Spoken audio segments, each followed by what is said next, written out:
Hey everybody, so the title of this video is going to be Why Rag Tuning Sucks Compared to Fine Tuning, and the title of this lecture is Rag Tuning versus Fine Tuning, Why You Will Fine Tune Your Models for Years to Come. So diving right into this and just jumping right in, first of all, let's go into a background into these things and these concepts. So first of all, let's start off with what exactly fine tuning is. And there's going to be a few points here that I'm going to point out that are going to matter significantly later, because after this kind of like breakdown for you, I'm going to go into like why rag tuning sucks overall compared to fine tuning. That's the point of this video. So diving into fine tuning very specifically, fine tuning involves updating the model's internal representations, meaning the embeddings, and we're going to go into this in a bit, and this is very important, by further training the model on a specific data set. Next, during fine-tuning, the model's parameters are adjusted to better capture the patterns and knowledge present in the fine-tuning dataset. Next, the fine-tuned model incorporates the new information directly into its learned representations, allowing it to generate outputs influenced by the fine-tuned knowledge without explicitly referencing external sources. Another key point that we'll get to in a bit. Fine-tuning can be resource-intensive and time-consuming, which is very true, as it requires retraining the model on the new data set. So this is also important. And the fine-tuned knowledge becomes an integral part of the model's capabilities and can be applied to various tasks without the need for explicit retrieval during inference. And I'm going to hold off on diving deep into these things until the end. But so this is a general overall concept of what fine-tuning is, the good and the bad of it, right? So the good is that it changes the internal representations, being the embeddings, of the model by training these embeddings of the model. It also allows for the retrieval of additional information that you would like for the model to know without it having to access this information from external sources. The trade-off for that is that you do have to fine-tune the model, which can be resource intensive. You have to know how to do it. You need the data to do it, etc. So now let's go on to exactly what rag tuning is. So rag tuning is a method where the model has access to an external knowledge source, such as a large document collection during the generation process. Instead of updating its internal representations, the model uses a retrieval mechanism to find relevant information from the external knowledge source based on the input inquiry. The retrieved information is then used to augment the input and guide the generation process and allows the model to incorporate relevant knowledge dynamically. We'll get into this in a few slides. I'll break this down for you visually so you can see it more. RAG does not require retraining the model on the external knowledge source, as the retrieval happens during inference time. So it's like Python, right? It's going to it's interpreting it and pulling from the knowledge every single time that you want it to. The model's performance depends on the quality and relevance of the retrieved information, and it may need to explicitly refer to the retrieved content in its generated outputs. So the bottom line is that it's not internalizing this information at all. It's a key thing there. And the other thing is that there are also other influences beyond rag tuning as to like why rag tuning sucks compared to fine tuning that we're going to get into in a little bit here. But let's dive a little bit deeper into this process first, and then so the next thing that we're going to go into is essentially the process of exactly how embedding works, right? So when I say that the model updates its embeddings and it updates its like internal representations, what exactly am I talking about within that, right? And so that's what I want to break down here for you very clearly next. And so this is a representation of that. And then so let's say that we have words. And then so in this instance, it's text, right? And it doesn't matter what the text is, the model is going to represent it as text. So in this instance, we have text that is like not even, it doesn't even make sense, right? Porkine pals, like it's a group of text. And then, but so the model, if it's trained on this, is going to take in this data and it's going to take it in as embeddings, and it's going to create embeddings for this porkine pals, right? And then it's essentially going to create like a string of embeddings. So like porking pals becomes minus 0.011, minus 0.11, and 0.032. And then perhaps in that instance, like it needs to update its internal representations or its embeddings to remember porking pals or these symbols of porking pals, which we're going to get into in a second, which is also very important here, right? But so within that, let's say that it updates, some parameters within that. So the numbers change within it is kind of the bottom line concept that you need to recognize and know at this moment in time. So when it's changing its internal representations, when it's updating its embeddings, it's changing the internal numbers that it utilizes to reference a particular like piece of text, words of text in this instance, right?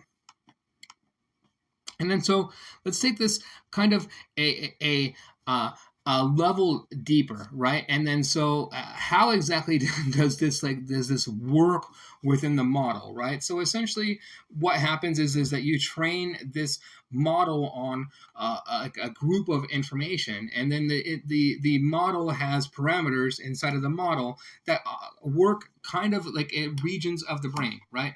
And then so different parameters get trained on different data sets, which in turn update the internal knowledge sets of the model. And then so in this instance, this is very clear and nice colors where we can see that the knowledge graph is it's mostly good. This is so blue, red, and green, and then in the embedded layers we've got blue, red, and yellow. So let's say that blue, red, and green are blue is math, green is science, and red is reading, reading comprehension, right? Like logic, reading comprehension.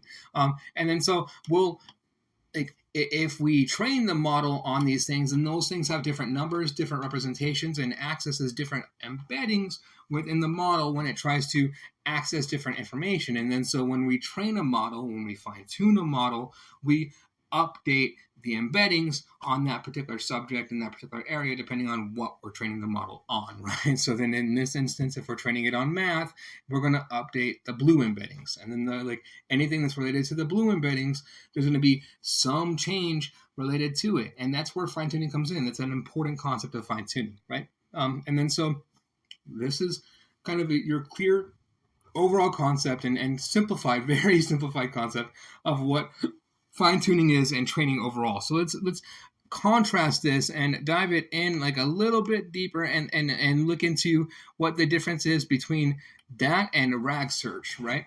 And then so RAG search, what we can see is that we get a query, and then we get our model, and then our model searches a database. So the model takes in the question and it internalizes that question. And then after it internalizes the question and it comes up with its answer, it searches this database, and then it blends what its answer is with what it's found, and then it outputs the response. Like that's the pure process here that we're looking at in a nutshell, right? And that's kind of just what I want to get over and fully explain here, these differences between these two processes before we get into why exactly this process sucks overall in some instances, in a lot of instances that you would actually want to use it for compared to that previous process, right?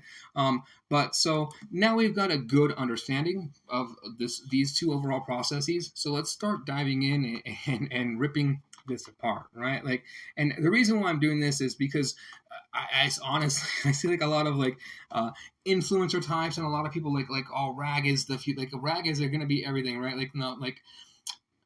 I've noticed that at a certain point, for me personally, that I've released products, and here you go, here's code, all you have to do is do it. And then I find out that even all of these people that say oh, here's all these great things, they don't actually go into the code because they don't actually know how to do it, right? And then so I just realized that overall that even 90% of people that are trying to get into this don't actually use what they're preaching about overall. And I'm just going to leave it there. But so with that,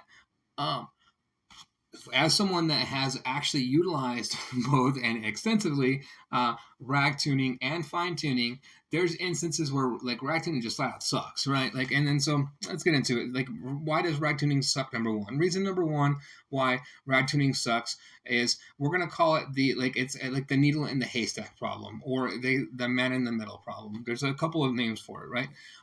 And then it's a very commonly known problem from anyone that researches this particular area. And then so rag tuning, if it's not very clear to you at this point, it's just essentially taking a document, say like a book, and then you upload a book to the model, and then it can access information about the book externally and then append its answer to it. So let's use the book Harry Potter in this instance. Harry Potter seems to be very typical for like training, utilizing training examples within AI. But so like we throw the first book of Harry Potter into our RAG search, right? What the needle in the haystack or the man in the middle problem means is that information that is at the beginning of the book and at the end of the book is going to be much more relevant to the model overall and easier for the model overall to search than information that's in the middle. This is applicable across models and across the board. There's only one model that's been tested out so far that doesn't fall victim to this problem like very extensively, which is Claude Opus. Every single other model is going to fall into this problem very extensively and to varying degrees of this particular problem. And even Claude Opus is going to be victim to this problem on some levels overall, right? So this is a problem that you cannot get rid of, this man in the middle type of problem. This is just problem number one, right? So let's continue ripping into RAG search because this is fun. So problem number two is that, so let's continue with this example that we just have already laid out with Harry Potter, right? And then so we upload our Harry Potter book, and then we want to reference and ask the model about Harry Potter every single time that we have a question about Harry Potter of this model. And then so Harry Potter is, let's say, I don't know, a couple 100,000 tokens, right? Let's say it's 200,000 tokens every single time that we're asking the model a question. It's going through those 200,000 tokens. And it's not going to be selective as to which tokens it's going through. It's going to go through all 200,000 every single time. And then so just after like a few times of that stacks up quite significantly. Like it's going to start, those 200,000 tokens are going to start costing us some money, no matter what model we're using. And we're going to get into problem number three with this in a second, right? But so within no matter what model we use, we're going to run into that problem of cost. But very specifically, if we're using, say, like ChatGPT 4 or Claude Opus or one of these big time models, we're talking about like a lot of data that we're going to be utilizing and having to pay for with regards towards tokens. So this is problem number two, right? Which leads us directly into now problem number three within this is, so as mentioned, we're going to be utilizing essentially like large models most extensively for this type of RAG tuning process, which leads and comes into various data privacy concerns overall. So this is very specifically targeted towards like enterprise and corporate organizations overall. Like a lot of people, they wonder in this particular instance, like why don't corporations and enterprises